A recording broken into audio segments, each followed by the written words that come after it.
first letter the command minister or tro because under the Government Act no matter say much as say ARCC as no under the laws of this country on the Local Government Act no markets nyina no Ministry of Local Government as and the response no say we refer to your letter of September 2018 we request for us our facility no and koye audit your accounts and sana omama ekwan as the Ministry of Finance. Yes, okay. Kindly submit audited annual reports of Kumasi Metropolitan Assembly 2015 to date. Nana ya check a letter na to enable Ministry of Finance check na project that 28 January to enable the ministry conclude on your request. Because I won't say you person who say mo nyina so te say mo ka de as a came no let's came no a car ya Ghana see account ne sa ne ma ne nyina no and David anyway there's a first letter anyway enti ya this letter no koy no and omuma auditors by and this letter na me ntwa no was 28th of January 2019. Okay. Reference Regional Minister letter or call no 2018. Okay. So okay. Eti ye this anema no ekoye no. Just say bibia ko wie pepepa ye audit accounts e hu step. Senator na at that time so no. O mama ya ye. Okay. Pam cho secretary nana mpatwe ni. Aye. Okay, that's great. Pacho ene wan dwane ne hu nte ne ye kana follow us mamintio na. Eti omu in between the so no. Yeah. Feasibility paper.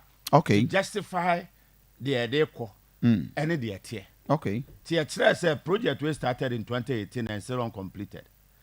And a home bro for 10 nyina ne say.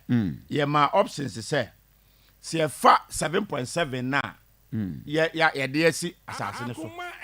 And it's anti collateral assassin so. Ne collateral no ye valuation na about 31 million. The project? No, say structure na. Structure ni bibia. 5.5 plus 2.2 is 7.7. Yeah. Now value land na on that 12 acres na. Okay. Now total no land plus in the was then 31 million Ghana cedis. Okay.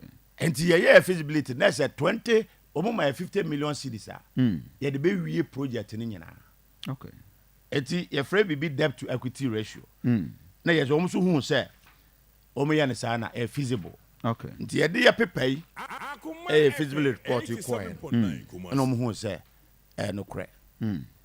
Eti ho no na ministry no 28 February 2019. Okay.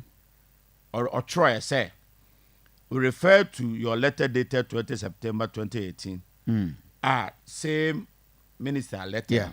Yeah. Requesting for no objection. No more my coin say borrow because that time they say borrow 40 million. Yeah.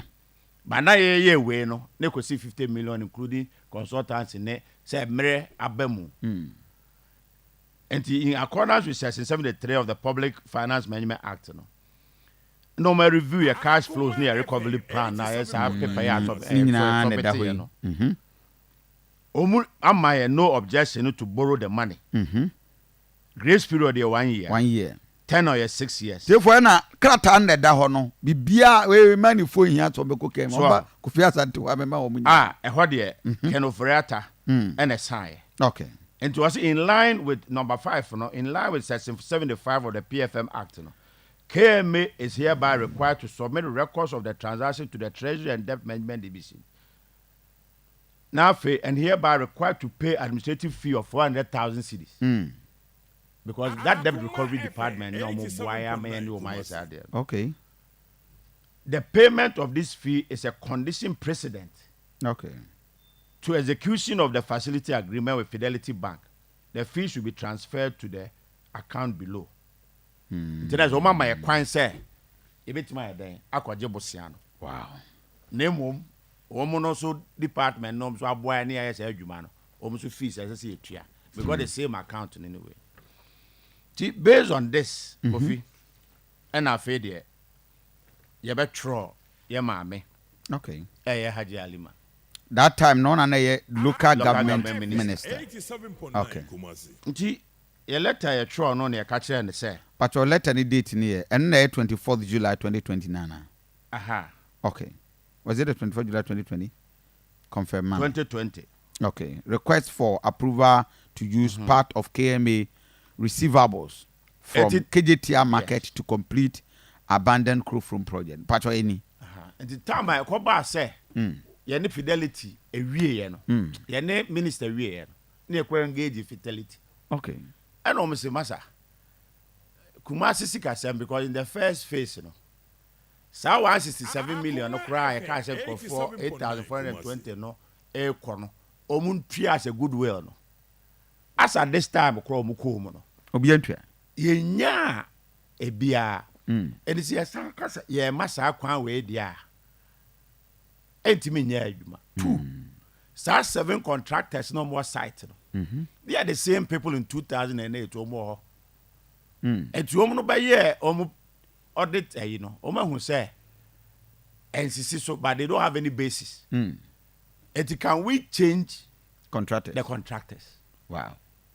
And yes, you can say no. Almost the who sika go remember to a certain level. So then again was a meeting with the 7 contractors attached to 8 regional minister Santehene to fine-tune the process. Chede baya obi abetia se no obi hunu the juma asese wodi. Wotie Ghana Koma. Again Kofi. E ba sa no. E no mo say despite say ya pene so kura apo no. They will need a guarantee. Okay. Because echina bi ye ntria aban hwan na okwa down. And came so na who a password ya Ghana shi o my accounts na near be over the years. It would tears up paper way on 24th July now.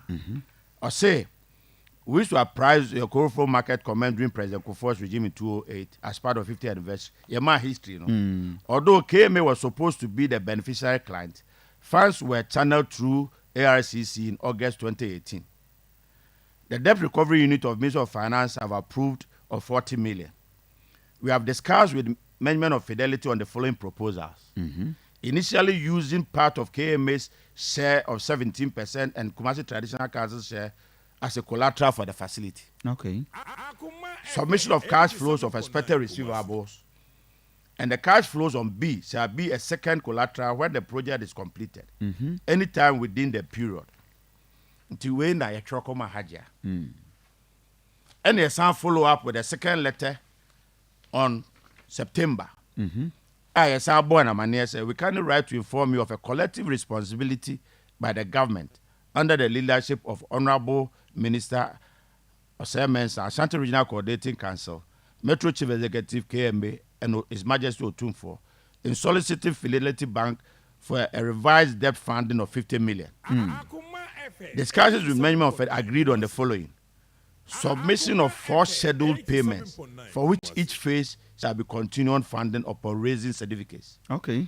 All contractors on site to be restructured with one contractor as the main contractor and all others situate as subcontractors.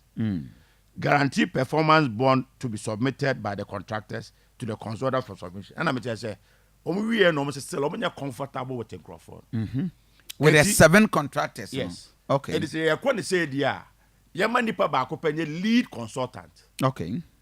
And today a project nina na attach rows in inner rows no rono on the lead consultant. Okay. No raise the performance contract. Then the 7 will follow and it will be entry on the episode. 2. Ye ni sikani nina at one go. At every stage be raise the IPC. Okay. IPC just ask why you do be near entry or can at twice. Enti enyuma ni nyina so na substance Kofi na 2304 apata. Okay. Ebia no 4 contractors will be 576. Okay. Enti under one lot to be 18 obenya 832 na wom. So at 32 obenya 18 to pay da ba ko sia obenya apata 18. We are we ya. Ye be ni nyina o. Enti that is 2302. In the next phase ni Abrosan 3 story ebenya 278 shops.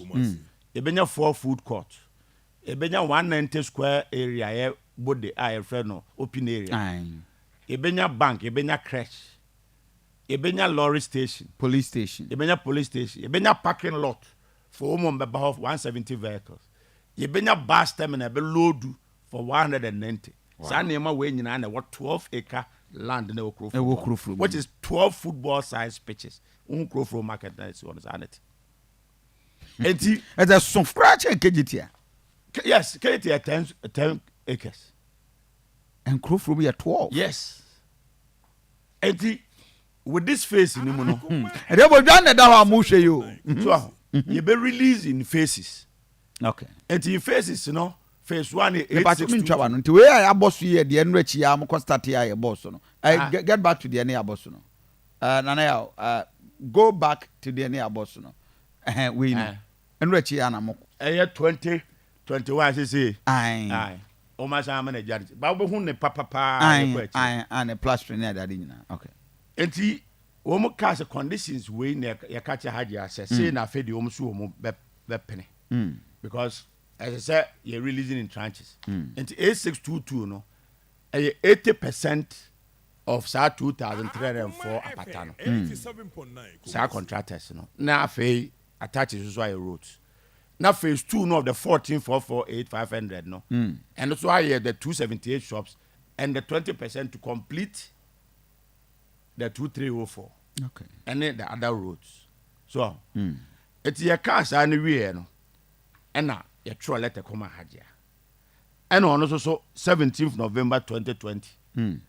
The Imani Papa need your documents in Nani. aye On also you had to also say we have studied your request seeking approval to commit your receivables from the KJTR market to secure a loan facility totaling 50 million.